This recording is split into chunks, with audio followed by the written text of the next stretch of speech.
WandaVision blows up the Twitterverse as Netflix releases two films this past weekend. Ryan Coogler strikes a deal with Disney, and the Golden Globe nominations are revealed. I'm Darius Delsoin. And I'm Joe Acierno. Welcome to Cinema Unchained.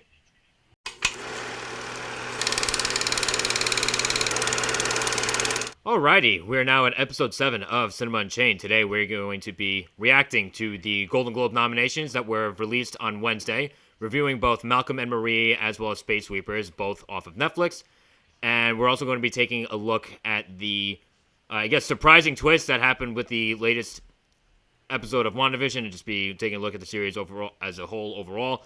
And we're also going to be taking a look at the deal that Ryan Coogler struck with Disney as far as developing a Black Panther TV series. But before we get into the Golden Globe Award nominations, if you're watching us on YouTube, don't forget to give us a like, follow, and subscribe. Hit the bell to get all notifications for new content, and as well as our podcasting platforms on Spotify and Apple at the moment. Looking to get onto more. Hit the bell to get all notifications there as well. Subscribe and follow to whatever you can of us, whether it's Apple, Spotify, YouTube, our social media platforms that are in the description below.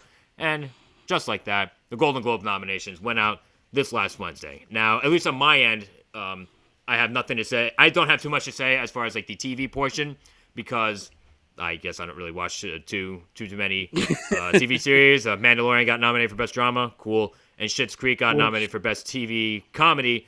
But I started watching the show, but I'm not up to that particular season that would be qualified for this year at the Golden Globe. Yeah. So I got next to nothing to say about TV. I don't know about you, Darius. Before we get into the film end, which I think just looking through it, there's even myself. There's not. One of the biggest things that I was actually really excited about is the Best Animated Movie. Because let's face it, last year has had a tremendous amount of animated movies that I think were absolutely really good. And seeing that Soul is on there, that's awesome, because Soul is probably one of the best animated films of last year.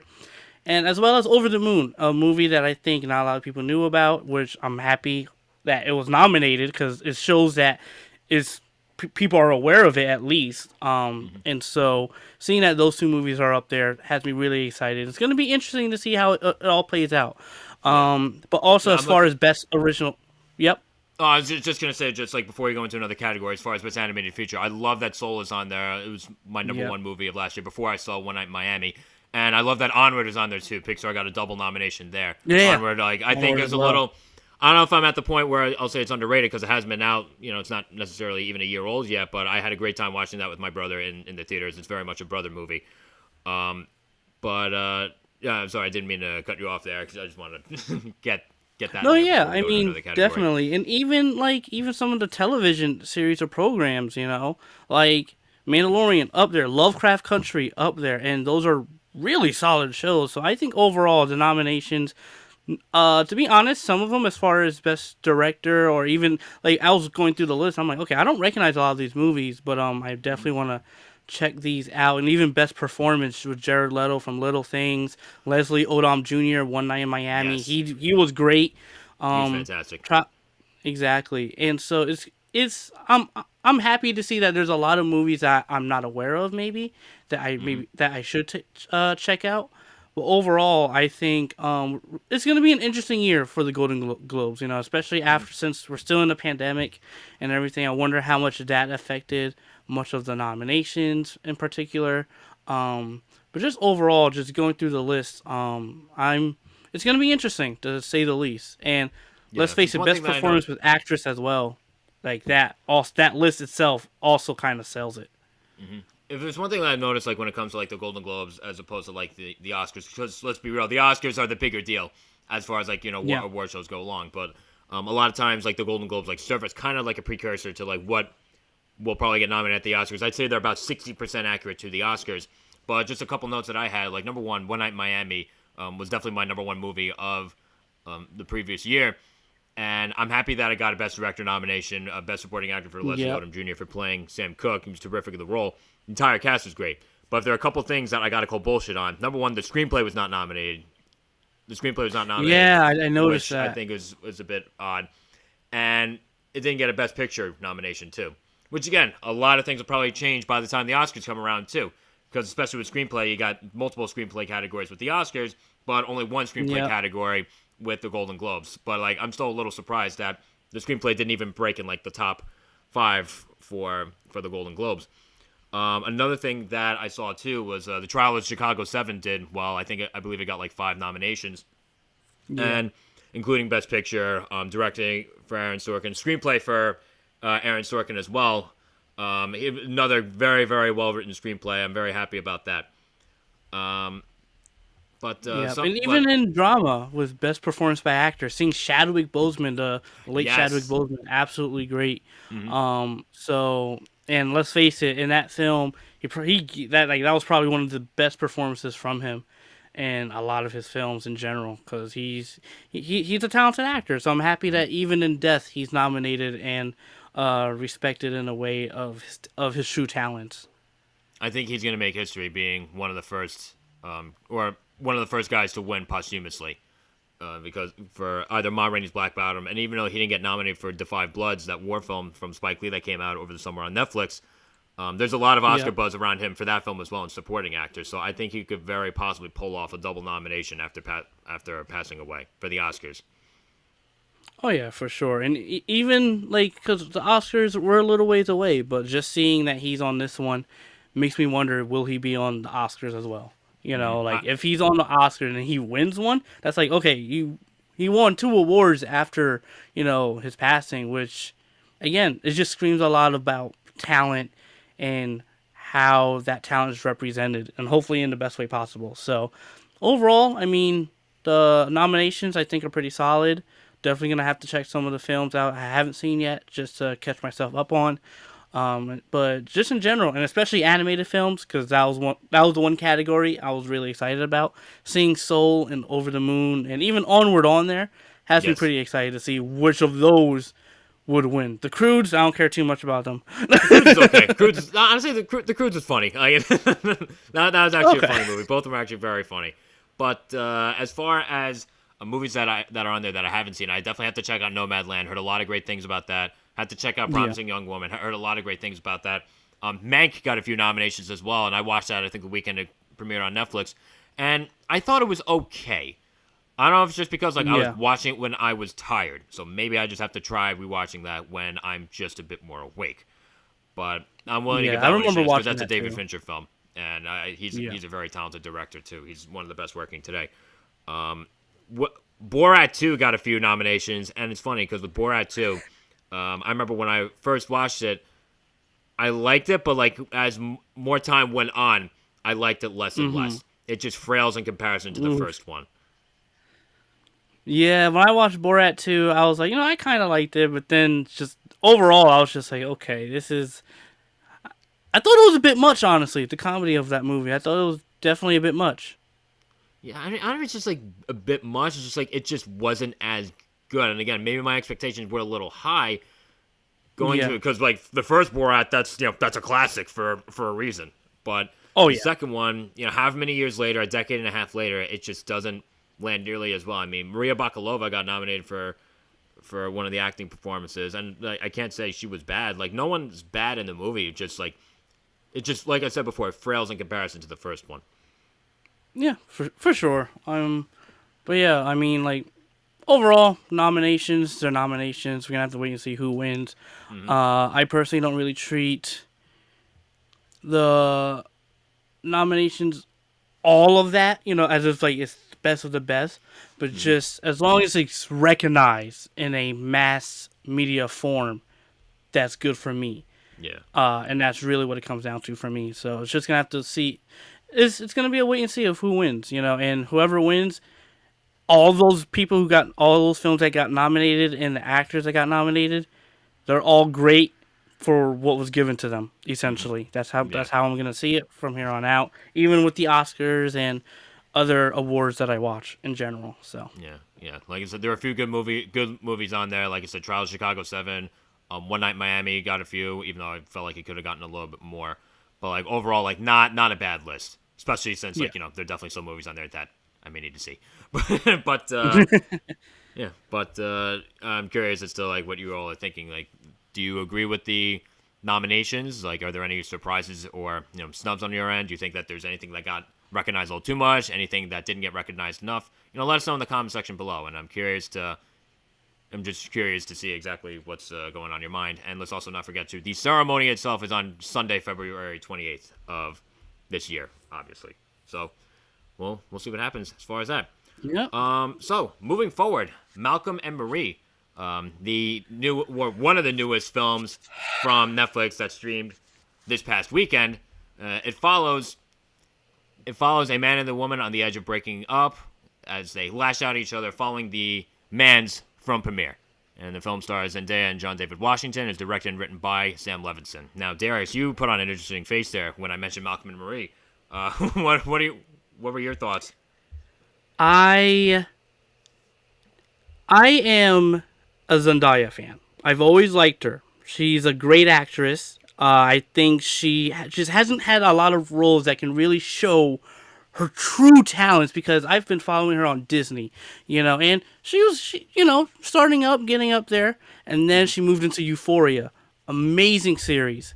And then when I see this, I'm like, yeah, Zendaya, she's up there, because she was absolutely stellar in this film. Like, just performance-wise, like, if I'm going to talk about performances in this movie right now, flawless, honestly. Like, both John David Washington and Zendaya had such a great chemistry on screen that I really believed it. I believed their struggles. I believed their issues. And Zendaya, there's a certain scene that I don't want to spoil, but it's just, it makes you show just how talented she is and just how good she is.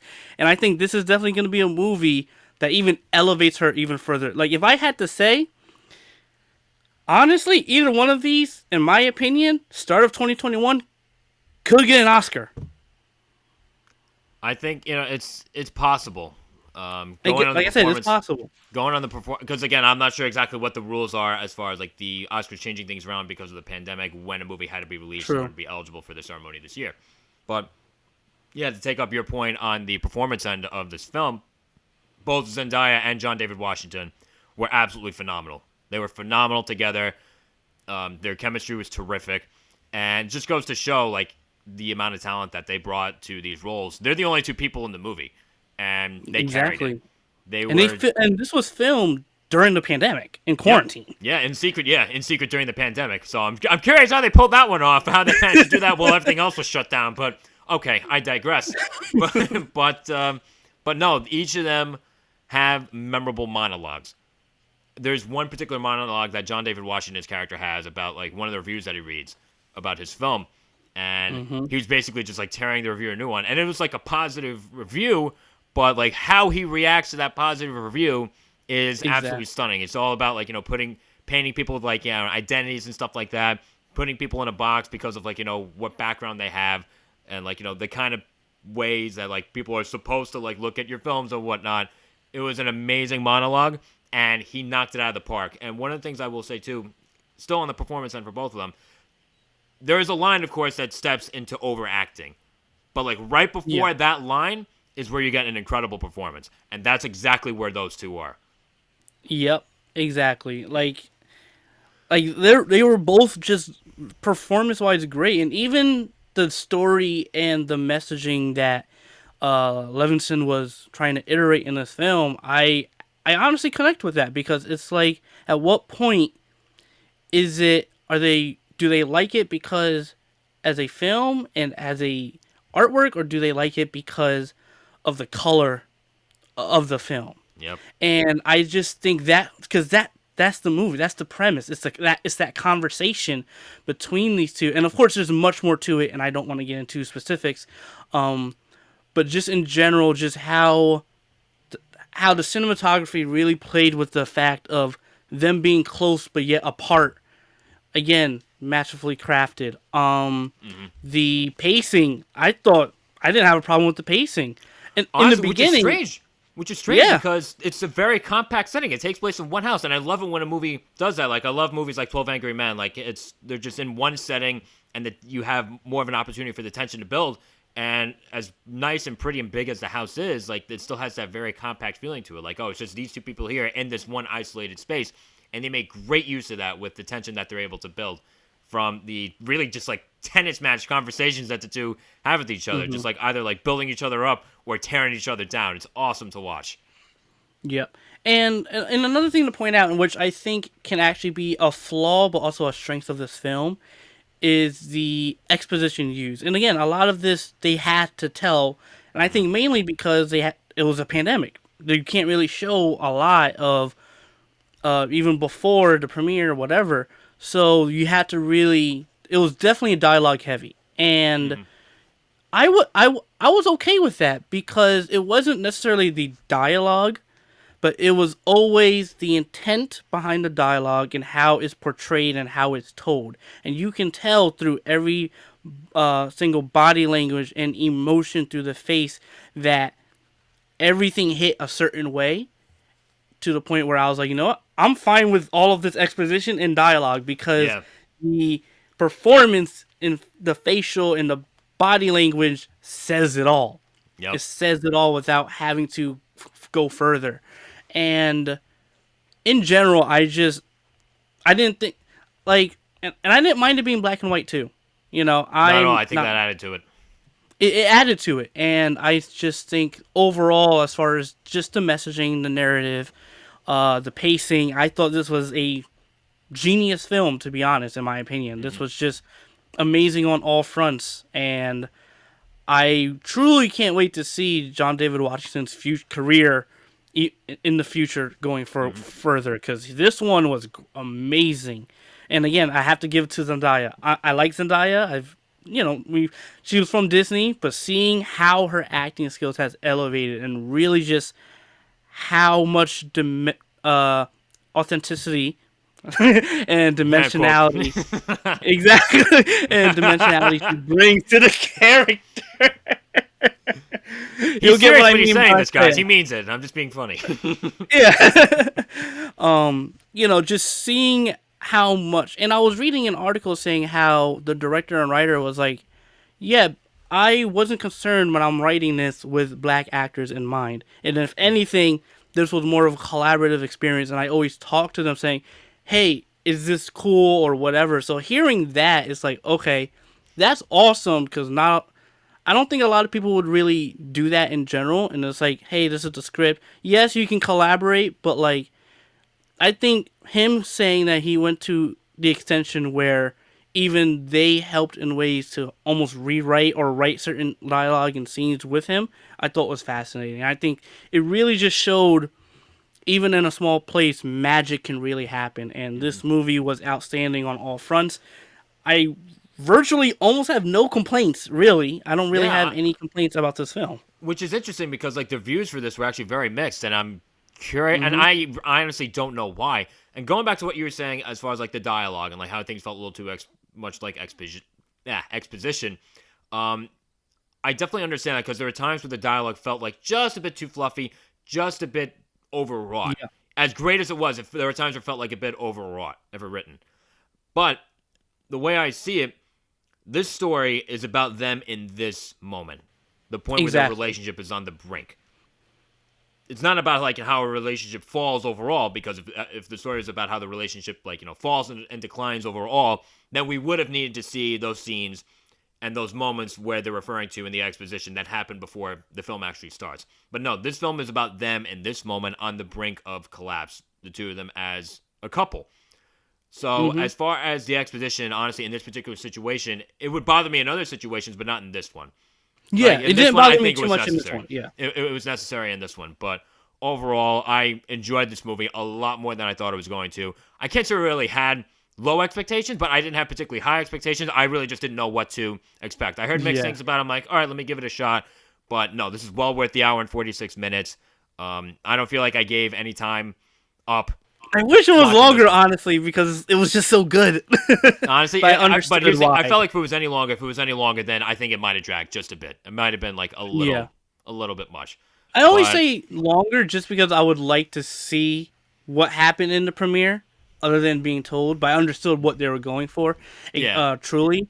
And again, this was filmed during a pandemic, so it's not like they can film anywhere, yeah, exactly. So he had to get creative with his dialogue, with his camera work, with the crew, and with the cast. Only two people, Hmm. and it was just every single moment of this film, my heart just kept getting faster and faster. I'm just like, whoo! And then after a specific scene, I was like, yo, what in the I world felt is that after going multiple on? scenes. I felt that after multiple scenes. I'm like, oh my god, they just went there. Oh no, now the other one just went there. Oh Yeah, my god, they're on the ropes. Neither one knows what to do. Oh my god.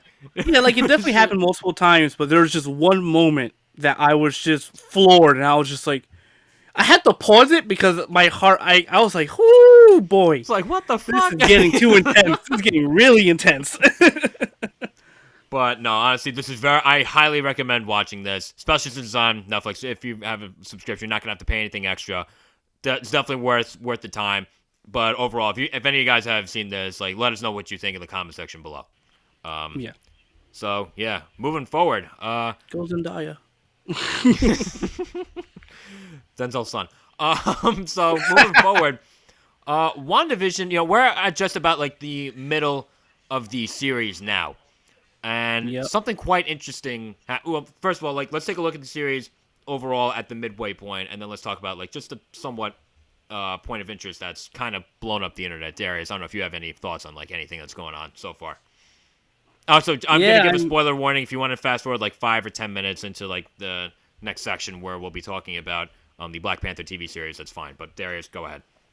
Yeah, WandaVision, this was definitely the episode that got a lot of people's heads turning, for sure. I mean, one of the biggest reveals, really, is Quicksilver's back, but not in the way Yep. that you expect. And this is the Quicksilver from the Fox's X-Men universe. So if you've watched those and you're familiar with that actor that plays Quicksilver, he's in WandaVision as Quicksilver. Ah, okay. Here's the thing. I didn't pick up on that. I saw that like, I okay, did. he's what's it like? I saw that he's back, and I'm like, oh wow, like Wanda's really going to like really extreme lengths to create the reality that she wants. But the fact that Is she Quicksilver is though? being played, that Quicksilver is being played by someone in the Fox original franchise, that's interesting because I'm like, wait, that guy looks pretty different. And they even make a mention of it in the episode that like, oh, she recasted Quicksilver. Mm-hmm. So I'm curious as far as like what the angle they're going at with this is. Like, are they trying to introduce like the multiverse or something like that? Which I think is very I mean, possible. I think it is. I think this is definitely them introducing the multiverse. We're hearing rumors of Spider-Man 3 supposedly having the multiverse. Doctor Strange supposed to be going into it's called Multiverse of Madness. And so and they said WandaVision is sort of that stepping stone. And so when I saw Pete, because in the movies in the X-Men he plays Peter Maximoff, his name's not Pietro.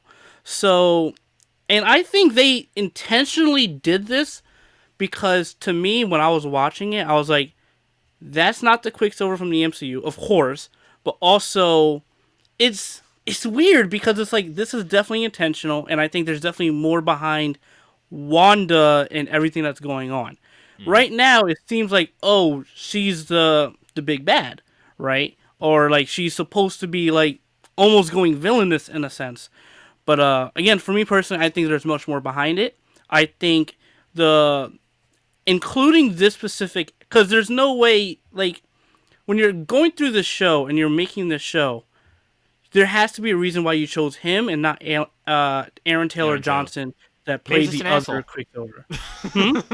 Maybe Aaron Taylor Johnson's an asshole, and they just got tired of him. They're like, all right, we had someone else do the role recently. Why not? But Probably. I highly doubt that that's the reason. Like, I do think that them bringing back that specific actor like is spelling something bigger as far as the multiverse. Again, I'm not going to pretend to know much about it, but like, I've heard the term thrown around like, enough by you and like a couple other buddies of mine to have like some kind of familiarity with it. But like, without harping too much on Quicksilver and just taking a look at the series progression overall, I'm happy with the direction that they're going in. Yeah. And I'm still at the point where I'm like, okay, I still don't know what they're going to do. I still love how they're blending like that, old-fashioned sitcom-y vibe with the mystery unraveling as far as like, what's real and what's not. Like, why is everything the way they are? I love the direction that they're taking this in. Yeah, same here. I mean, in general, I think this show's just going.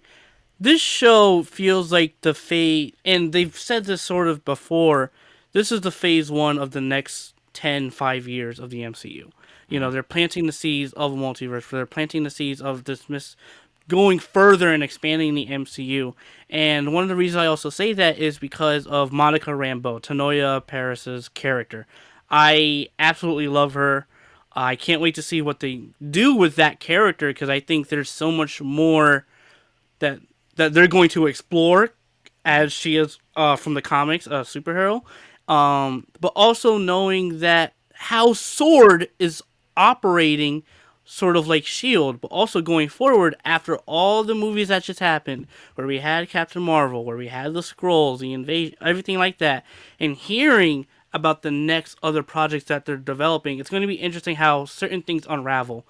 Cause right now, even I'm right now for me, even as a comic nerd, I still don't know. Even my theories are kind of going all over the place, and I'm just like, And okay, this is a lot going right now. exactly. And like here's the thing too, like we don't know where this is going, but I feel like they're building up to something huge. And my concern is that like okay, the build up so far is really great, but if they don't deliver on that like final Yeah, climax for the series, that's going to leave a very bad taste in like everybody's mouths because like again, like I said, the build up is really going up to something that seems to be massive, and if they don't deliver yeah, on that, then that's going to be just really disappointing. Like this, they're building the stakes for themselves. I just hope that they can live up to it. for sure. I mean, I think if anything, the last two episodes could feel like a movie, and it's going to be really big in production value because this supposedly this budget for the show is 250 million. That's more than Interstellar. That's more than the budget for Interstellar. This epic sci-fi film. Yeah, apparently it's So supposed to be around 200 million or more, and I think they're gonna treat the last two episodes as a movie. really, That's how I'm thinking, because if they're going this route, right, and as you were saying, they're gonna do something big, like it's gonna be a big payoff. I think the last two episodes could be much bigger than we anticipated. yeah. So we'll just have to wait and see. And again, opening up, Q&A. For anyone watching or listening, leave your thoughts for WandaVision. What do you think of the series so far? Where do you think the series is going to go? Leave that all in the comment section below. Now, moving forward, Darius, our guy Ryan Coogler struck a deal with Disney. You want to elaborate a little bit My more on guy. that? Yes, this is great, honestly, because recently Disney made the announcement that they will be developing a Wakanda series for Disney Plus, where they're going to be exploring other aspects of Wakanda and other mythologies in that world, which I think is great because Wakanda has grown over the years in comics, where you have just so many other superheroes that have been made from Wakanda, and they have the whole Agents of Wakanda series. They have the Dora Milaje, like warrior women group, their own comic series. Like it's expanded so much, and I think Wakanda, just in general, that fictional world is so rich of mythology that I think can be really nicely well made as a series in general. And not only that, but also Ryan Coogler's production company Proximity Media is now in a 5-year plan with Disney, not only to produce Marvel property, but also a bunch of other properties under the Disney banner, which I think also is another great thing. This guy has showed his talents from Fruitvale Station, showed his talents again in Creed, showed his talents again in Black Panther. 3 for 3 in my opinion. That's how I see it. And he's just going to continue moving forward, and I'm happy and I can't wait to see what other projects he has in store under the Disney banner, which is going to be really interesting. So Yeah, I just hope that Disney doesn't have to restrict him too much. Like I think he understand. Like he's got to understand that going into this, that Disney has a particular brand. But again, given the talent that he's shown on Creed 2, on Black Panther, which are, from what I understand, like relatively like the same league as each other in terms of films, I have not gotten around to seeing Fruitvale Station yet. I know I have to, but it's great. as far as like who he is as a filmmaker, like any time I hear his name attached to something, then my confidence in that project goes up. And just going to the idea of Wakanda as a world in general, like even just when I saw Black Panther, it just always felt like this massive, just grand world to be realized. And again, that's what I got out of Black Panther. Obviously, like you Yeah. said, the presence of Wakanda has increased over the last couple of years. Of course, again, have I read the comics showing that? No, of course not. But as far as like the directions that they could take this in, once again, knowing next to nothing about the comics, I feel like that there's still a lot of directions that they could go in. That's just the vibe that I get based on what I've seen so far. And again, I probably haven't even touched the surface yet based on what I've seen. No, yeah, I mean, in my opinion, they haven't touched the surface of Wakanda. You know, like there's so much more to it that knowing that there's going to be a series developing, and going deeper has me really excited because there's so many aspects of the Black Panther mythology and the origins and even Wakanda. And they briefly touched upon it in Black Panther, but I think just in general, as a world that they're going to explore, it's absolutely great. And I can't wait to see other projects Ryan Coogler does with Disney other than just Marvel stuff. Is he going to be working on a Star Wars series? Who knows? It's going to be really interesting going forward because I think he has such an eye for detail and he's such a talented director and writer just from his previous 3 movies that I think he's going to make something great with Disney in the PG-13 area. Mm-hmm. Yeah, so again, we'll just have to keep an eye on him. One of the things I am curious about though, like he's also working on the Black Panther sequel at around the same time that this is going on. So I'm curious, like what is going to happen as far as that. Like how much are they going to overlap? Like what's the sequence of release and production going to be with both of those projects? And also, what are they going to do with Chadwick Boseman's character as well? Are they going to use one? Are they going to use the movie to build up like the next protagonist for the series? I'm just, there are just a lot of question marks out there right now, which I guess that's part of the fun and anticipation. Yeah, definitely. It's going to be part of the fun. Like I said, he's such a talented writer that I think and even under the guidance of Kevin Feige, I think they know exactly what they'll be doing with Wakanda, what they'll be doing with the Black Panther title going forward. And if anything, if you're just a Marvel fan and just a MCU fan in general, we're in for a ride. That's really what it is. WandaVision already starting off strong. We're going to be getting Falcon and Winter Soldier, and then hearing a Wakanda series is happening where it's all about Wakanda, and people love Black Panther and Wakanda. I think it's great. I think they're definitely listening to the audience, listening to what fans like, what they really want more of, and they're just going full throttle. So yeah, because at the end of the day, too, like that's you got to give the people what they want, right? So and it seems like that's what they're doing. So, don't be a Lucasfilm. All right, so to cap off the show, we are going to be giving our thoughts on the other Netflix movie that came out this weekend, Space Sweepers. Darius, you're more enthusiastic about this than I am. You start off first, Joe. You start off first. So basically, the film takes place in the, I guess, distant future, right? 2092. That's pretty distant from here. Movie takes place in 2092, and basically what happens is these, I guess, like space debris chasers, space sweepers, whatever the fuck you call them. They go, they stumble upon like a little girl that's really like an android of some kind, and they have to like swap her out or whatever. They have to basically rescue her or get her like out of the clutches of nefarious forces. And now Darius obviously wanted me to start this off. I think he knows why, because I sat down and it said that the clock on this movie was 2 hours and 16 minutes. Okay. 2 hours and 16 minutes. I want to say I'm about 45 minutes in. 45, 50 minutes in. And I'm going to be honest. I'm not happy about the movie at this point in the game. I hit the pause button just to see how much longer I had left.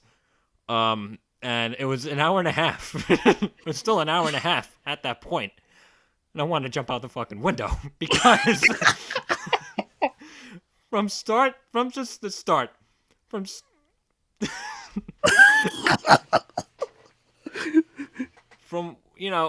basically from what I'd seen at that point, the movie was dog shit. It was fucking terrible in so many ways. I'm not sure if I have the time to list all of my grievances. One thing I will say. There are moments where it's occasionally interesting. The villain, he's occasionally interesting. But he's like, the CEO of this nefarious corporation. Oh, wow. We've never seen that one before in a movie. Wow, they are really reinventing the wheel with this one. And just a little bit more background context. This movie is it's a Korean film. It's a South Korean film, and it switches between characters speaking, I guess, Korean and characters speaking English. All right, okay. So in both languages, the dubbing for the dialogue is fucking horrendous. It is horrendous. It took me out of the movie so many times. The dubbing. Oh, is horrendous. you watched it dubbed? No, here's the thing. Like, I hit play on Netflix, and it just swapped between the two. Oh yeah, it does. It swapped between the two, and it was so clear in so many shots, that the dialogue was not lined up with the lips moving in the film. And I'm like, Netflix, what are you doing? What are you doing? Who cleared this? They need to be fired like yesterday. How does this happen? So I've spoken for long enough. I'm not done, but I do have a co-host. I'd like to get him to chime in on this, at least a little bit. Darius, go ahead. Let me take a breather. No problem. Oh boy.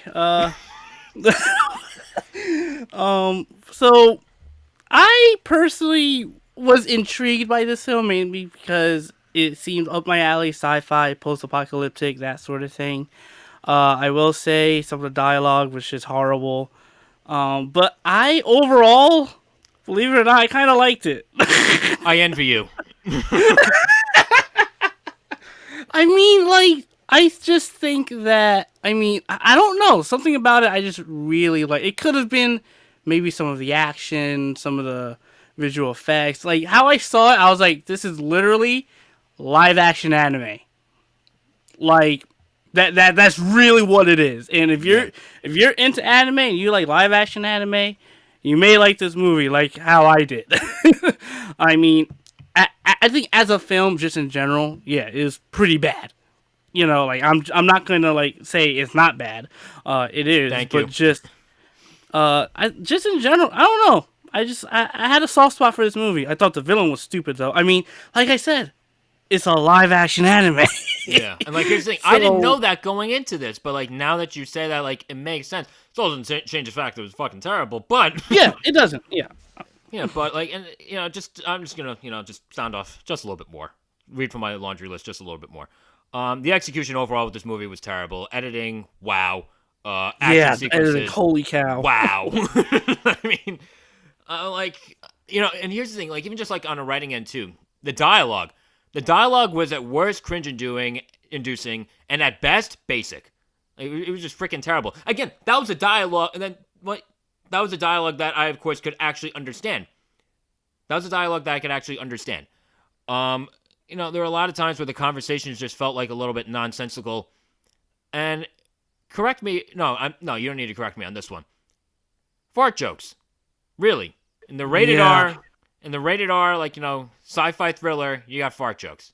Okay. All right. You know what this feels like? If you told, like, a 10-year-old... Wait, this was rated R? They dropped, like, a shit ton of F-bombs. It was TVMA. Oh. It was TVMA. Oh, okay. You know what this movie feels like?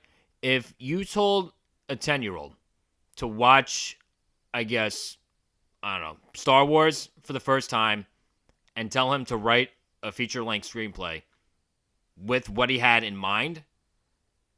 That's what this movie would feel like. Hey, Star Wars is good. Oh, yeah, I know. Star Wars is amazing. But it just feels like a crap hash version of Star Wars and some other movie that, I can't think of right now because I'm running out of sarcasm, believe it or not. So I just you get what I'm trying to say. I do. Yeah. I mean, like, again, for me, I saw it as a live-action anime, and I was just like, you know what? I'm, at least to a certain extent, having fun with some of the action. I mean, some of the fight sequences were just bad overall. Like, too much editing and cutting from different things. I was just like, whoa, what the heck is going on? And not in a good way. In a bad way, honestly. Because it was so jarring. Because it's like... I really like fight sequences now, especially hand-to-hand combat, martial arts, where we see the actual choreography and I'm actually starting to like action sequences less and less that have so many cuts.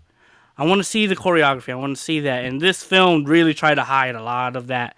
Um, and this is such a generic movie.